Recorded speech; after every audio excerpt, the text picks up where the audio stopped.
계속해서 우리가 광고 드렸고요. 오늘 앞에도 여러분들이 보여드리는, 그리고 저도 마찬가지지만 이제 수련회가 곧 다가왔다는 것을 느낄 수 있을 복장을 입고 나왔습니다. 이제 이번 수련회에 티셔츠가 이제 지금 걸려 있는, 그리고 제가 입고 있는 옷입니다.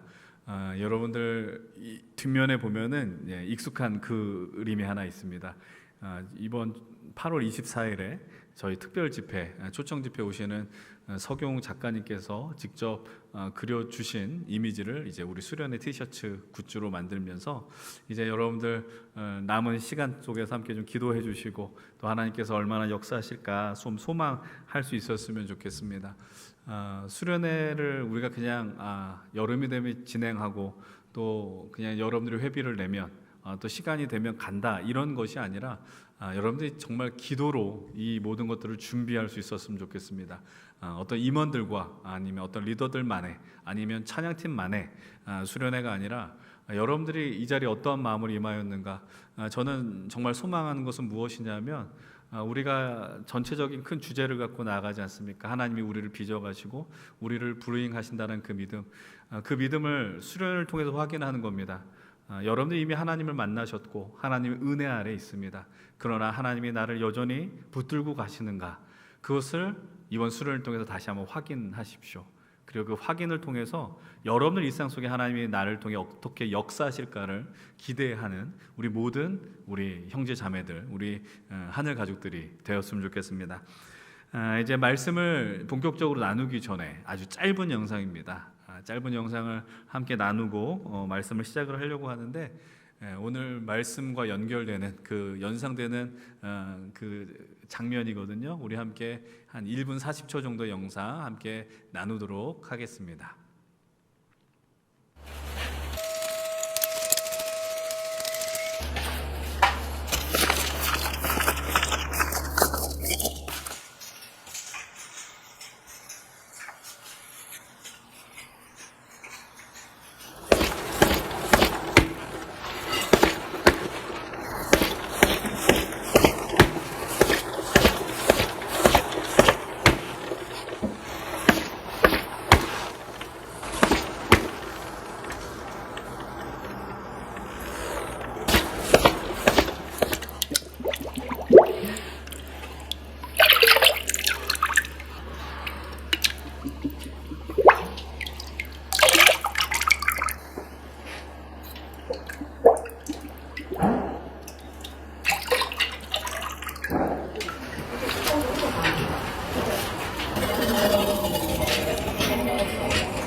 너무 그 점검하다가 본인이 주인공이 되는. 다 남자. 아는 삼초 들어가.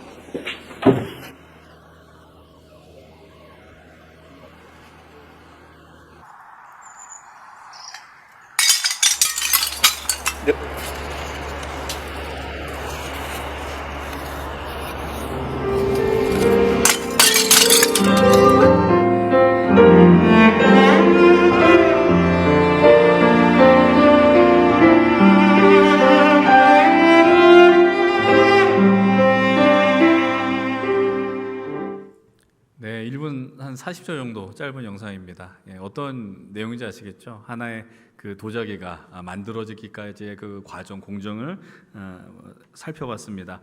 물론 생략된 내용들도 많이 있겠지만 이 흐름들을 이해하는 데는 뭐 우리가 부족함이 없을 것 같아요. 이제 뭐라 그럴까요? 장인이라고 얘기할까? 이 도공이 점토를 반죽부터 하잖아요. 물론 처음에 그 진흙을 구하는 작업도 있겠지만 그 진흙을 열심히 준비합니다. 그래서 반죽하면서 그 안에 있는 어떤 공기를 뺀다고 그러죠. 그런 열심히 반죽하면서 재료를 준비하고, 그리고 이렇게 도자기가 만들어진 거, 그걸 우리가 물레라고 이야기하잖아요. 물레질을 하고, 그래서 도자기 모양이 만들어져 갑니다. 근데 도자기가 이렇게 모양만 갖춰졌다고 되는 게 아니라 어떻게 되냐면은 열이 가해져야 돼요. 열을 가하고 도자기가 완성이 돼요. 근데 우리가 딱 봤을 때 멀쩡해 보이는데, 근데 거기서 그 작업이 끝나지 않죠. 아까 전에 맨 마지막에 보면 이 장인이, 도공이 어떤 일을 합니까? 완성된 것 같은 이 불에 그 모든 고난을 끝내고 나온 자기를 하나하나씩 살펴보면서 자기 눈에 성에 차지 않으면, 부족해 보이면 어떻게 해버려요? 과감하게 그 하나의 조그만 망치로 다 깨버렸다라는 겁니다. 가차없이 깨버리죠. 그리고 이제 모든 것 중에서 이것이 건질 만한 것이구나라고 판단이 되면 이것을 어떤 작품에 내놓든지 아니면 시중에 내놓는지 그런 작업을 하게 되었다라는 겁니다. 여러분, 이번 우리 수련의 주제 말씀이 바로 오늘 우리가 택한 예레미야 18장이라는 것을 수차례 광고를 드렸습니다. 오늘 우리가 택한 말씀, 이 수련의 주제 말씀인 예레미야 18장에도 오늘 우리가 영상에서 본 것 같은 그 토기장이, 도공이 등장합니다. 아마 그 토기장이가 그 그릇을 만드는 작업 모습이 바로 지금 영상에 있는 사람과 완전히 100% 일치한다라고 할 수는 없겠지만 거의 유사한 과정을 이렇게 진행한다라고 해도 무방할 것입니다. 왜 그럴까요? 본문 4절의 말씀입니다. 본문 4절의 말씀은 이렇게 이야기를 해요. 함께 4절 말씀 읽어봅니다. 진흙으로 만든 그릇이 토기장이의 손에서 터짐에 그가 그것으로 자기 의견에 좋은 대로 다른 그릇을 만들더라. 이 말씀의 의미가 뭡니까? 진흙으로 만든 그릇이 토기장의 손에서 터졌다라고 이야기를 하는 거예요. 토기장이가 그릇을 만듭니다. 그릇을 만들다가 내가 뜻한 바대로 원하는 대로 만들어지지 않으면 그 그릇의 형태를 다시 뭉개버리는 거예요. 다시 뭉개고 어떻게 합니까? 다시 빚어가겠죠. 내가 원하는 아름다운 모습으로 그 그릇을 만든다라는 거예요. 하나님 오늘 예레미야를 불러서 말씀을 하십니다. 너는 일어나서 내가 명하는 토기장의 집으로 내려가라라고 이야기해요. 네가 그 토기장의 집에 가면 내가 너에게 할 말이 있다라는 겁니다. 성경의 예언서를 보면 하나님은 늘 이들에게 이런 식으로 말씀을 하십니다. 하나님이 선지자를 부르시고요, 그리고 그에게 어떠한 무언가를 보여주십니다. 말씀하십니다. 그것이 때로는 어떤 환상을 통해서 말씀하기도 하고 실제적인 현상을 통해서도 말씀하십니다. 그리고 그 장면을 보여주면서 하나님의 뜻을 보여주신다라는 거죠. 오늘 본문도 마찬가지입니다. 예레미야로 하여금 토기장의 집으로 내려가라라고 이야기해요. 토기장의 행동을 통해서 하나님이 하실 말씀이 분명 있다라는 것이죠. 그것이 과연 무엇이냐? 오늘 우리가 택한 본문 5절과 6절 말씀은 이렇게 이야기를 합니다. 그때 여호와의 말씀이 내게 임하니라 이르시되, 6절 말씀을 함께 읽습니다. 여호와의 말씀이니라 이스라엘 족속아, 이 토기장이가 한 것 같이 내가 능히 너희에게 행하지 못하겠느냐? 이스라엘 족속아, 진흙이 토기장이의 손에 있음 같이 너희가 내 손에 있느니라. 아멘. 하나님 예레미야를 통해서 보여주고 싶은 내용이 바로 이것입니다. 하나님이 뭐라고 말씀하시는 거예요? 예레미야만이 아니라 이스라엘 향해서, 남유다를 향해서 이야기합니다. 내가 이 토기장이처럼 너희들을 빚어갈 수도 있고 또 마음에 들지 않으면 너희들을 다시 헤쳐버려서 새로운 그릇을 만들 수 있는 능력이 있지 않느냐라고 이야기하는 거예요. 쉽게 이해하면 너희들은 그래봤자 내 손에 안에 있는 자들이고 내가 너희를 주무르고 세우고 만들 수 있는 그런 능력의 하나님이다라고 하나님 오늘 선언하고 있습니다. 오늘 우리가 이 본문을 채택하지는 않았지만 이후 더 선명하게 말씀하고 있어요. 7절로부터 10절의 말씀인데 한번 제가 읽어봅니다. 내가 어느 민족이나 국가를 뽑거나 부수거나 멸하려 할 때에 만일 내가 말한 그 민족이 그의 악에서 돌이키면 내가 그에게 내리기로 생각하였던 재앙에 대하여 뜻을 돌이키겠고, 내가 어느 민족이나 국가를 건설하거나 심으려 할 때에 10절 같이 읽습니다. 만일 그들이 나보기에 악한 것을 행하여 내 목소리를 청종하지 아니하면 내가 그에게 유익하게 하리라고 한 복에 대하여 뜻을 돌이키리라. 여러분, 이 말씀의 의미 아시겠죠? 하나님이 자신이 어떤 능력을 갖고 있는가를 먼저 이야기하세요. 그러면서 이 모든 상황을 바꿀 수 있다. 너희들이 지금 나를 떠나고 있고 나를 외면하고 있지만 나는 그 상황 속에서 너희들에게 명확한 뜻을 보여줄 수 있고, 너희가 뜻을 돌이키면 나는 너희에게 내가 내리려고 하는 그 재앙도 내리지 않을 수 있는 능력의 하나님이다라고 어쩌면 자신의 존재감을 어필하고 있다는 겁니다. 그래서 성경을 읽으면, 제가 지난주에도 이야기했습니다. 특별히 예언서를 읽다 보면 하나님의 말씀이 이렇게 다가올 수 있어요. 때로는 하나님의 백성들, 이스라엘 백성들을 얼레고 다르는 것처럼 느껴집니다. 그러면 한편으로는 때로는 협박하는 것처럼 너 내 말을 듣지 아니하면 내가 너를 망하게 할 거야, 이렇게 하고 있다는 것이죠. 우리는 이 하나님의 마음을 어떻게 해석해야 될까요? 하나님 때로는 우리에게 당근을 주는 것 같기도 하고 때로는 채찍을 주는 것 같기도 합니다. 이 장면을 우리는 이렇게 해석하셔야 됩니다. 하나님 우리를 너무나도 살리고 싶어 한다라는 거예요. 이스라엘을 회복시키겠다는 간절한 마음이 열정이 드러나는 것이 이러한 하나님의 모습이었다라는 겁니다. 우리는 그런 하나님의 모습을 보면서 감격하고 감사하고 은혜를 맛봅니다. 그런데 한편으로는 이런 생각을 할 수도 있습니다. 하나님 왜 그토록 이스라엘을 그리고 예레미야를 붙들려고 하시느냐라는 겁니다. 이 질문을 잘 기억하셔야 돼요. 제가 지난주 이런 표현을 했습니다. 예레미야를 읽다 보면 진이 빠집니다라고 이야기해요. 정말 그렇습니다. 제가 지난주에 그렇게 이야기했잖아요. 이 예레미야서를 읽으면 이 예레미야를 보는 것이 여러분들의 모습과 같다라는 거예요.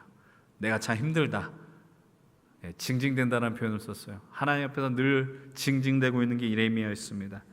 하나님의 부르심을 따라 살아가는데 그 현실은 예레미야 마음을 만족시켜주지 못해요. 하나님의 뜻을 살다가 진이 빠지는 상황이었다라는 거예요. 그러면서 제가 예레미야를 읽으면서 떠올렸었던 질문이 하나 있었습니다. 하나님 예레미야를 부르셨으면 차라리 조금이라도 그 길이 잘 풀리도록 열어주시던가, 아니 그렇게 하길 싫으시면 좀 예레미야를 내버려 두시지, 아니 왜 이렇게 징징대도록 진이 빠지도록 끌고 가시는 이유가 과연 무엇이냐라는 거예요. 그냥 길을 열어주시던가, 아니 그 길을 열어주시지 않을 거면 좀 내버려 두시든가, 좀 이런 생각을 하는데, 여러분 예레미야가 과연 어떤 인생을 살았길래 제가 이렇게까지 과연 이야기할까요? 예레미야서에서 나타나는 예레미야의 모습을 여러분들도 잘 아실 것입니다. 몇 구절 제가 소개하면 4장 19절은 이렇게 이야기를 해요. 슬프고 아프다라고 이야기해요. 내 마음이 답답하여 잠잠할 수 없는 이유는 지금 세상 속의 나팔 소리와 전쟁의 정보가 내 귀를 때리고 있다는 거예요. 그러니까 예레미야의 마음에 슬픔과 고통이 동시에 존재하는 거예요. 하나님, 내가 이것을 어떻게 감당할 수 있느냐? 근데 이 경고의 소리가 들림에도 불구하고 자신이 그 말씀을 전하는 대상인 그 이스라엘 백성들이 요지부동하는 거예요. 움직이질 않아요. 변화될 가능성이 없는 거예요. 그러니까 벽을 보고 소리치는 느낌이라는 거예요. 예레미야가 그것을 견딜 수가 없어했습니다. 속이 새카맣게 타들어가고 있는 것이죠. 예레미야 7장 4절도 마찬가지입니다. 뭐라고 이야기를 해요? 너희는 이것이 여호와의 성전이라 하는 말을 믿지 말아라. 이 말씀의 의미는 뭐냐? 사람들의 예레미야 말을 듣지 않아요. 하나님의 부르심을 따라서 예레미야가 말씀을 선포해요. 예언을 해요. 세상을 향해서 이야기해요. 아무도 듣지 않아요. 근데 누구의 말에 호응해요? 거짓 선지자의 말에 호응을 해요. 이들이 하나님의 뜻대로 살지 않는데, 하나님을 외면하는데 이것이 여호와의 뜻이다라고 한 말에 그들이 아멘이라고 응답한다고요. 23장 17절도 이렇게 말씀합니다. 항상 그들이 나를 멸시하는 자에게 이르기를 너희가 평안하리라 여호와의 말씀이니라 하며, 또 자기 마음이 완악한 대로 행하는 모든 사람에게 이르기를 재앙이 너희에게 임하지 아니하리라 하였느니라. 이 이야기를 누가 했느냐? 예레미야가 한 말이 아닙니다. 하나님을 멸시하는, 그리고 예레미야를 무시하는 거짓 예언자들이 한 이야기입니다. 그들이 뭐라고 이야기해요? 너희가 평안할 것이다. 그리고 하나님이 너희에게 은혜를 베풀어 줄 것이다. 하나님은 그들에게 그 메시지를 입에 넣어준 적이 없습니다. 근데 거짓 예언자들이 이야기합니다. 하나님 너에게 평안하다라고 이야기하셨어. 하나님이 너희로 하여금 재앙을 물러가게 할 것이다라고 약속하셨어.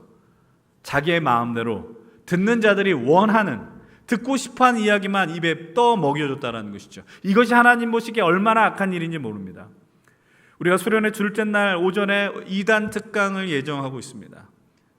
2단만이 아니에요. 모든 거짓 예언자들, 사이비들이라고 이야기하는 자들, 그리고 세상에 주님의 이름을 달고 나아가지만 주의 이름을 모욕하는 수많은 그런 부류의 사람들이 이렇게 하나님의 이름을 망령되이 일컫고 있다라는 겁니다. 이들이 하나님을 외면합니다. 하나님의 존재를 무시하는 자들이 너무나도 많았습니다. 그런데 이 이야기를 듣고 무시하면 되는데 사람들이 좋아했어요. 그들이 내게 원하는 이야기를 들려주는구나. 내게 이런 소식을 전하는구나. 저 사람의 말만 들어야 되겠다. 그런데 예레미야는 어떤 이야기를 해요? 하나님께 회개하라는 거죠. 하나님께 돌아가라는 거예요. 예레미야의 말을 듣는 사람들이 어떻게 했을까요? 분노하기 시작합니다. 듣기 싫은 얘기를 계속했다라는 거예요. 결국 어떻게 합니까? 예레미야를 때리기 시작합니다. 예레미야를 감옥에 가두고 예레미야를 깊은 구덩이로 밀어버렸습니다. 예레미야가 정말 지독하게도 외로웠을 것입니다. 괴로웠을 것이고 아팠을 것이고 힘겨웠을 것입니다. 그래서 예레미야서를 보면 예레미야의 심정이 늘 이렇게 반복이 되는 겁니다. 예레미야 8장 18절과 9장 1절을 보십시오. 이렇게 이야기합니다. 슬프다 나의 근심이여 어떻게 위로를 받을 수 있을까? 내 마음이 병들었도다. 1절입니다. 어찌하여 내 머리는 물이 되고 내 눈은 눈물의 근원이 됐고 죽임을 당한 딸 내 백성을 위하여 취하로 울리로다. 그래서 우리는 예레미야를 이렇게 기억해요. 눈물의 선지자라고 기억을 합니다. 제가 지난주에도 이렇게 말씀드렸습니다. 예레미야가 오늘 이 시대를 살아갔더라면 정신치료를 받지 않고선 버티지 못했을 것이고 과도한 스트레스로 인하여서 소화불량에 걸렸을 것이고 아마 자기의 인생에 아주 극단적인 생각을 했었을지도 몰랐다라는 거예요. 안쓰럽기도 하지만 솔직히 말씀드리면 예레미야 인생에 너무나도 지독한 현실이 그의 눈앞에 놓여져 있었다라는 겁니다.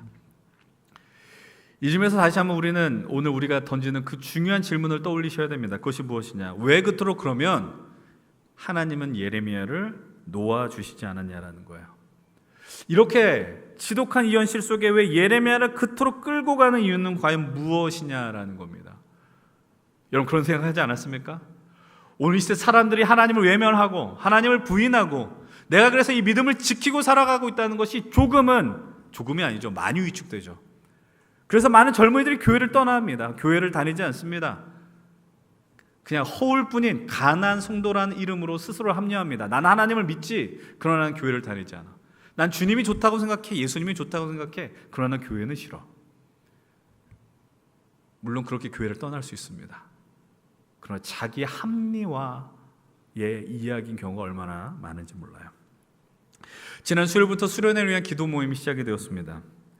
저녁 묵상 여름편이 진행이 됐는데 그 기도회를 하고 말씀을 준비하고 말씀을 읽으면서 오늘의 이 질문이 시작이 됐어요. 하나님이 지독하게 예레미야를 왜 붙들었을까? 근데 하나님은 은혜의 하나님입니다. 기도하면서 그 질문이 자연스럽게 풀렸습니다. 그것이 무엇일까요? 예레미야의 삶만이 지독했던 것이 아니었습니다. 예레미야가 너무나도 지독한 인생을 살았지만 예레미야만 지독하지 않았습니다. 예레미야가 살아갔던 그 현실을 하나님의 말씀에 진짜 말씀에 귀 기울이지 않았고 자신의 귀와 마음을 만족시킬 말씀에만 사람들이 전력을 다했고 사사기의 말씀처럼 자기 소견에 오른 대로 멋대로 살아갔던 그 현실이 예레미야가 살아갔던 현실이었다라는 겁니다. 그것을 우리는 이렇게 정의합니다. 예레미야 현실이 그렇게도 지독하게도 하나님의 앞에 배반했던 현실이었다라는 거예요. 예레미야만 병들어가는 것이 아니라 예레미야가 살아갔던 시대가 너무나도 병들고 아팠었던 지독한 시대였다라는 것을 성경은 이야기하고 있었습니다. 그래서 저는 발견했습니다. 그것이 무엇이냐? 하나님이 예레미야를 그토록 붙들었던 이유는 무엇이냐?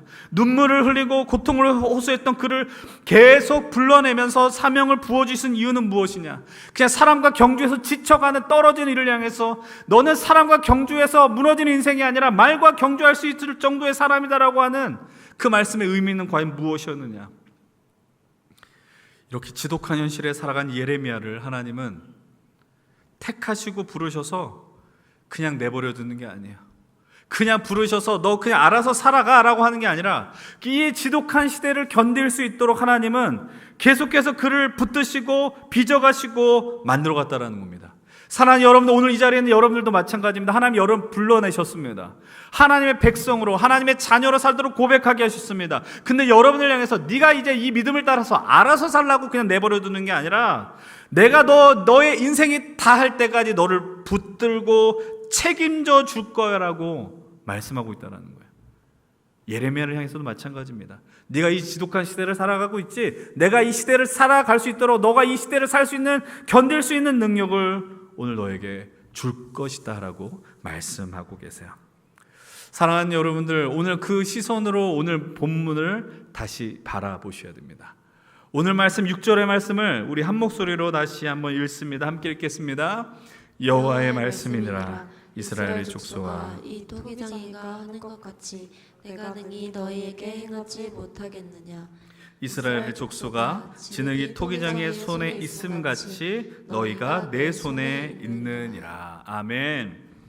이 토기장이가 하는 것처럼, 이 토기장이가 그릇을 다시 만들다가 부수고 새롭게 만드는 것처럼 내가 너희를 그렇게 하지 못하겠느냐? 여러분, 이 말씀 여러분 어떻게 읽으십니까?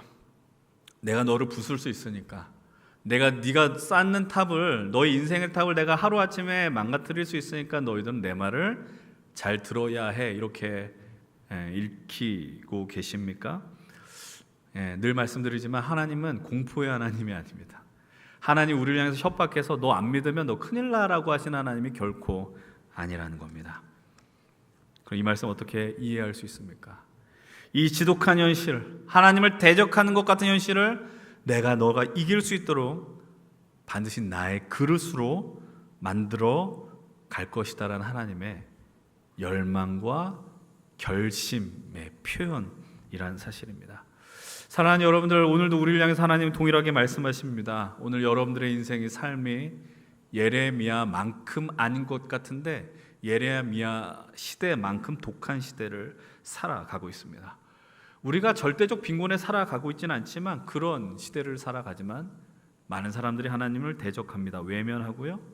근데 하필 그런 시대에 하나님이 오늘 우리를 불러주셨습니다. 그래서 문제가 뭐냐면 내가 믿음으로 살려고 하는데 그게 어려운 거예요. 내가 믿음을 갖고 살려고 하는데 믿음을 감추려고 하는 거예요. 내가 예수를 믿는 게 과연 지금 살면서 옳은 선택일까라는 하나의 질문을 한다고요. 왜 하필 우리 부모님은 믿음을 가지셔서 나에게 이걸 물려주셨지?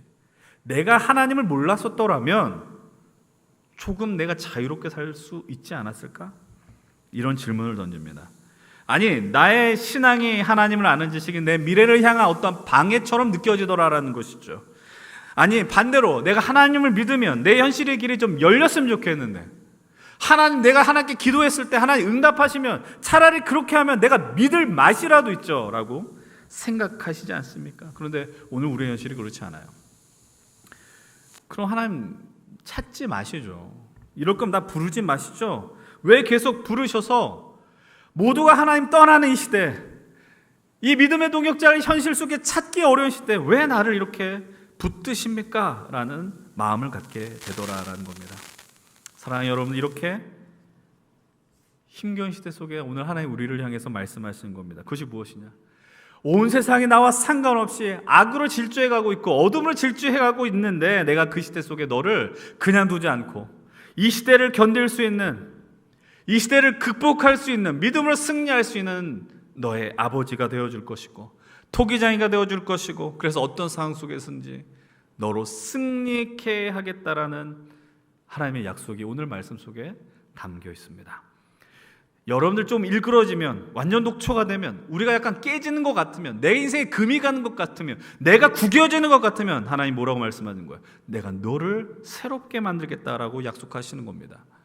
우리의 이 수련의 주제같이 하나님의 바리스타가 되셔서 우리가 그냥 알아서 스스로 갈리고 알아서 뜨거운 물에 들어가고 열을 받고 살라는 것이 아니라 내가 너를 내가 원하는 작품으로 이끌어가겠다라고 말씀하는 겁니다. 사랑하는 여러분, 기억하십시오. 하나님 우리를 부르시고 알아서 살라고 하는 게 아니에요. 반드시 내가 너를 책임지겠다라고 약속하는 겁니다.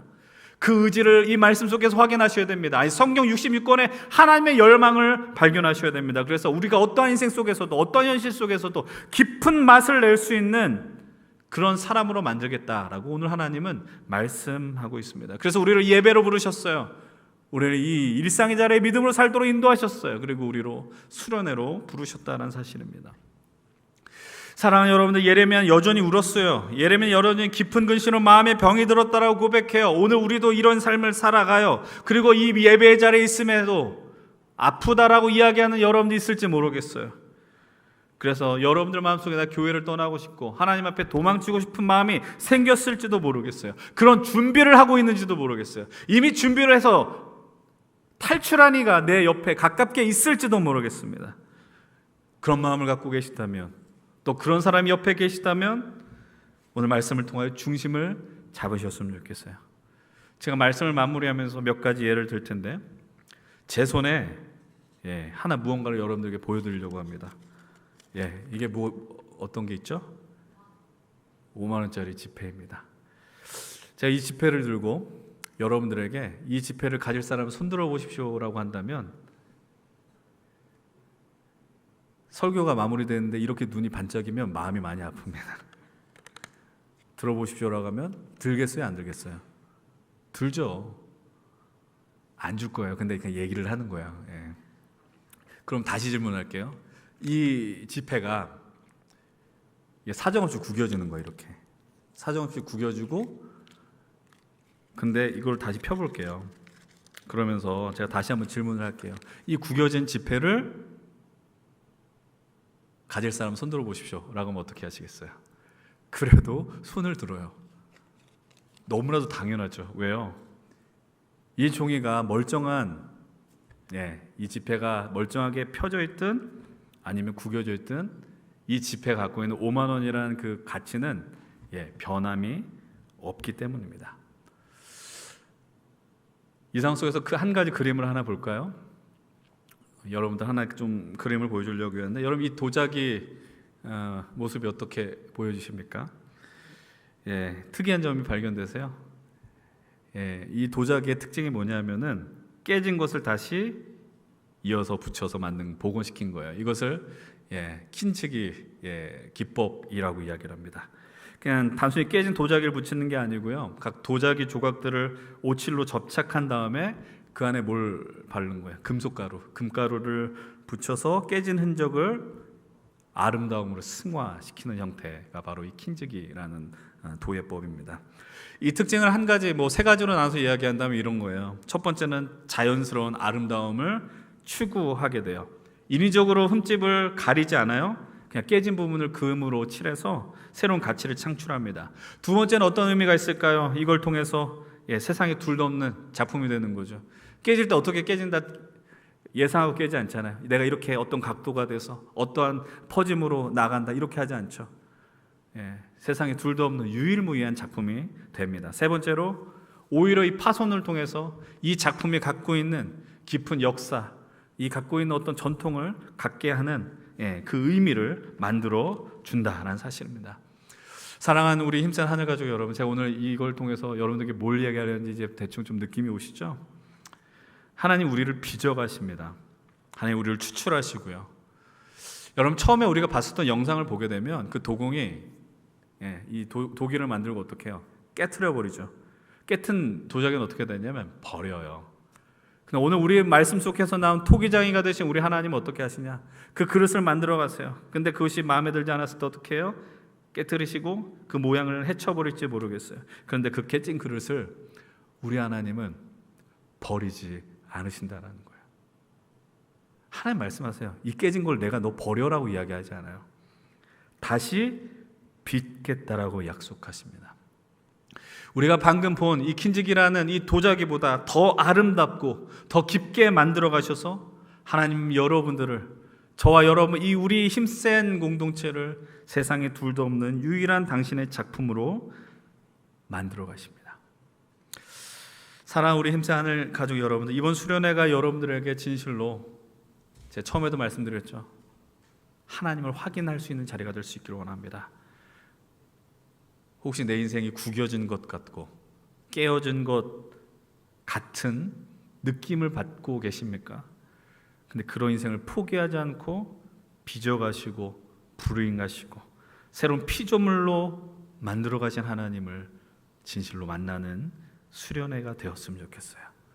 이번 수련을 통해 그분의 손에 빚어지는 인생을 여러분 고백하셨으면 좋겠고 그 삶을 나눌 수 있었으면 좋겠어요. 수련의 마지막 시간에 그 은혜를 나누셨으면 좋겠어요. 하나님 오늘 나를 어떻게 빚어 오셨고 어떻게 나를 빚어 가실까? 그 믿음으로 살아가는 우리를 향해서 하나님 오늘 이렇게 말씀하십니다. 예레미야 29장 11절의 말씀은 이렇게 고백합니다. 함께 한 목소리로 읽습니다. 여호와의 말씀이니라. 너희를 향한 나의 생각을 내가 아나니 평안이요 재앙이 아니니라. 너희에게 미래와 희망을 주는 것이니라. 사랑하는 여러분들, 하나님이 오늘 우리에게 주시려고 하는 게 과연 무엇입니까? 재앙이 아니라는 거예요. 금이 가고 구겨진 여러분들의 인생을 보면서 너는 이 정도의 인생이야 라고 하시지 않더라는 겁니다. 사랑하는 여러분, 혹시 오늘 지독한 현실 가운데 놓여 있습니까? 그러나 주님의 손에 구할 때, 이 영광의 자리를 붙들고 살아갈 때 하나님 반드시 우리에게 이 약속하신 미래와 희망을 허락하여 주실 것을 믿습니다. 전 그 자리가 오늘 우리가 함께한 이 예배의 자리가 되기를 원하고요. 그리고 우리가 함께 목요일부터 2박 3일 동안 나누게 될 그 수련회, 그 자리가 되길 간절히 원합니다. 여러분 함께 그 은혜의 시간을 소망하십시다. 살아계신 하나님을 보시고 그 크신 하나님의 세계에 오늘 여러분들 보십시오. 내가 초라해지는 것이 아니라 나를 오늘도 빚어가실 하나님을 기대하시면서 여러분들의 인생도 기대하게 되실 것입니다. 하나님 여러분들에게 베풀어 주신 그 미래와 희망을 향해 나갈 수 있는 우리 모든 힘센 하늘가족, 그리고 우리 공동체, 그리고 우리의 이번 수련회가 되기를 간절히 축원을 드립니다.